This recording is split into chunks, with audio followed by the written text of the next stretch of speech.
எனக்கு ஏற்பட்ட ஆபத்துக்கு காரணம் யாருன்னு தெரியும். உங்க ஃபேவரட் சீரியல்ஸ் இனி டிவிக்கு முன்பே சன் நெக்ஸ்ட் ஆப்ல.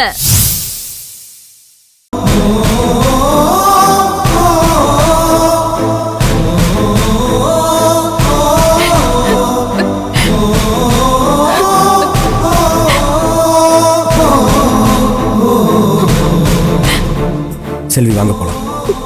வாங்க.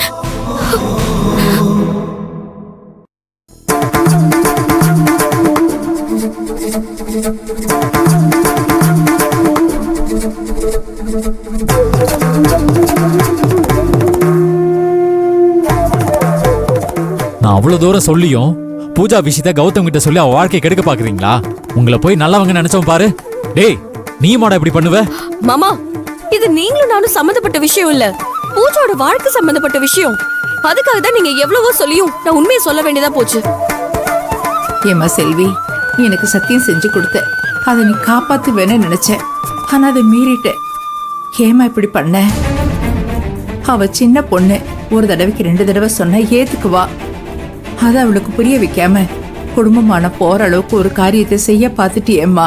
அத்தை, பூஜா நமக்கு தான் சின்ன பொண்ணு, ஆனா அவளுக்குன்னு ஒரு மனசு இருக்கு. அதையே நீங்க யாருமே பார்க்க மாட்டேங்கிறீங்க. நான் தான் இந்த கல்யாண பேச்ச ஆரம்பிச்சேன். இந்த கல்யாணம் நடந்தே ஆகணும்னு சொன்னேன். ஆனா நானே இப்ப வேண்டான்னு சொல்றேன்னா அதுல 1000 அர்த்தம் இருக்கும் அத்தை.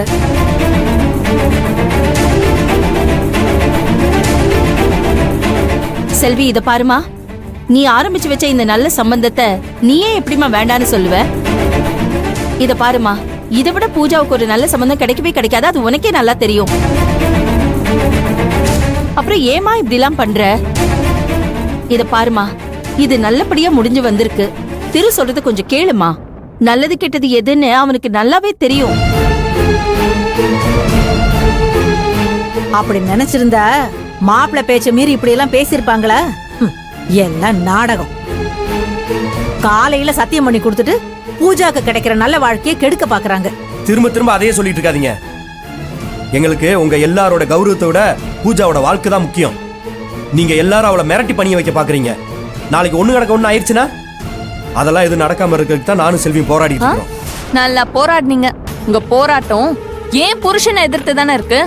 அவர் என்ன சொல்றாரோ அதை கேட்க கூடாதுன்னு முடிவு பண்ணிட்டு தான் நீங்க 2 பேரும் போராடுறீங்க. நல்ல கேளு கீர்த்தி. உண்ட வீட்டுக்கு ரெண்டகம் பண்ணா யாருக்கு தான் கோபம் வராது? யாரு துரோகம் பண்ணது? வார்த்தையை அளந்து பேசுங்க. அப்புறம் நான் பேச ஆரம்பிச்சா நல்லா இருக்காது. போது, நிறுத்துங்க. இதுக்கு மேலே என்னால பொறுமையா இருக்க முடியாது. இந்த கல்யாணம் நல்லபடியா நடக்கணும்னா நீங்க 2 பேரும் இந்த வீட்டிலே இருக்க கூடாது.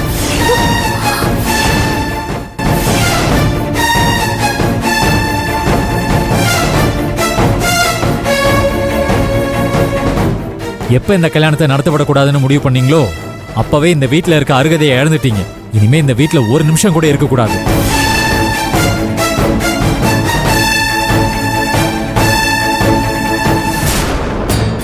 ஏ கீர்த்தி, மாப்பிள்ள ஒரே போடா போட்டுட்டாருடி. என்ன பாத்துரு, என்ன வார்த்தை பேசுற நீ? என்ன பேசுறன்னு யோசிச்சுதான் பேசுறியா? இந்த பார்ப்பா, அவசரப்பட்டு எந்த முடிவும் எடுக்காத. அவன் உன் கூட பிறந்த தம்பி. செல்வி நம்ம வீட்டுக்கு வாழ வந்தவப்பா. அப்பா, நம்ம குடும்பத்தில் ஒருத்தவங்க மாதிரியா இருக்காங்க இவங்க. இந்த குடும்பத்துக்கு எதிரி மாதிரில இருக்காங்க. இனிமே எப்படி இவங்களை குடும்பத்தில் ஒருத்தங்களா பார்க்க முடியும்? மாப்ள, அப்படிலாம் சொல்லாத.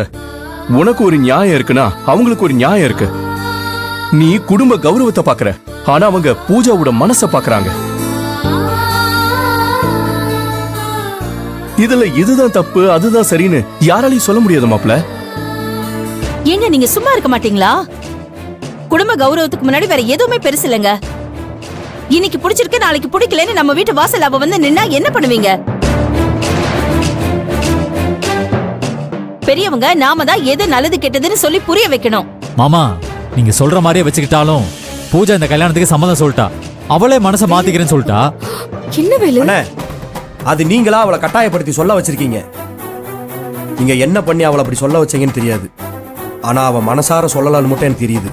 அது இல்லன்னு உங்களால சொல்ல முடியுமா? டேய், அவ மனசார சொன்னாலோ இல்லையோ, இப்ப அதுவாட முக்கியம். கௌதம கல்யாணம் பண்ணிக்க சம்மதிச்சிட்டா அதுதானே முக்கியம்.